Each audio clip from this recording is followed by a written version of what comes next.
যারা আজকে এই নতুন কমিটির আপনারা হস্তান্তর নেবেন, তাদেরকে আমি অগ্রিম শুভেচ্ছা এবং অভিনন্দন জানাতে চাই।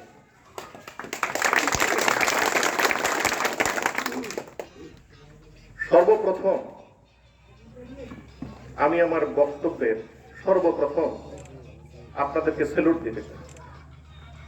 স্যালুট দেওয়ার কারণ হচ্ছে, সারা পৃথিবীতে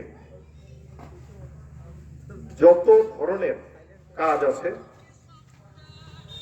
মানুষ যত ধরনের কাজ করে ইনকাম করে, আমার দেখা মতে সবচেয়ে হালাল কাজ হচ্ছে রিক্সা শ্রমিক যারা রিক্সা চালনা করে, অটোরিক্সা চালিয়ে যে ইনকাম করে, সেটা হচ্ছে সবচেয়ে হালাল কাজ। দুনিয়ার সব কাজের মধ্যে ফাঁকি দেওয়া যায়, একজন রিক্সা শ্রমিক, একজন রিক্সা চালক, অটোরিক্সা চালক কোনোদিন কোনো ফাঁকিঝুঁকির মধ্যে নাই। আমি প্যাসেঞ্জারকে বলবো পানপাড়া থেকে উঠাবো, রামগঞ্জে আপনাকে নিয়ে যাব, কেউ কি পারবে পদ্মা বাজারে তাকে নামিয়ে দিয়ে ভাড়াটা আদায় করতে? কোনোদিন কোনো প্যাসেঞ্জারও চিন্তা করবে না, কোনোদিন কোনো অটোরিক্সা চালকও চিন্তা করবে না। আমরা কি একবার ভেবে দেখেছি যে আমাদের যারা রিক্সা শ্রমিক আছেন, তাদের এই ইনকামের মধ্যে কোনো ধরনের মাপে কম দেওয়া নাই, কোনো ধরনের কোনো ফাঁকি নাই, কোনো ধরনের কোনো বাকি নাই।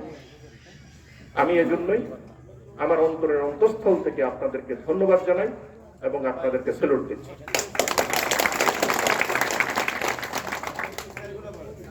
একটু আগে একজন ভাই বলে গেলেন যে রিক্সা শ্রমিকদের দুঃখ অনেকেই বোঝে না। যারা সমাজে অনেক বেশি ইনকাম করেন, তারা দেখা যাচ্ছে আজে বাজে খরচ করতে তাদের কিন্তু হাত কখনোই কাঁপে না। দামি দামি দোকানে যায়, অনেক দামি দামি জিনিস কিনে, কাপড় চিপড় কিনে, মিষ্টি কিনে, মিষ্টির কেজি 800 টাকা। অথচ রিক্সাওয়ালা ভাড়া যদি 80 টাকার ভাড়া 100 টাকা চায়, তার সাথে তুচ্ছ তাচ্ছিল্য ভাবে কথা বলে কিভাবে 70 টাকা দেওয়া যায় এটা নিয়ে বাধা বিবাদ করে। কি লাভ হয় ওই 10টা টাকা সেভ করে? কি লাভ হয় 30টা টাকা সেভ করে? একটা সিগারেটের দাম আমার কাছে মনে হয় এখন 20 টাকা। অথচ একজন রিক্সার ড্রাইভার 1 কিলোমিটার রিক্সা চালিয়েও 20 টাকা মনে হয় দাবি করতে পারে না।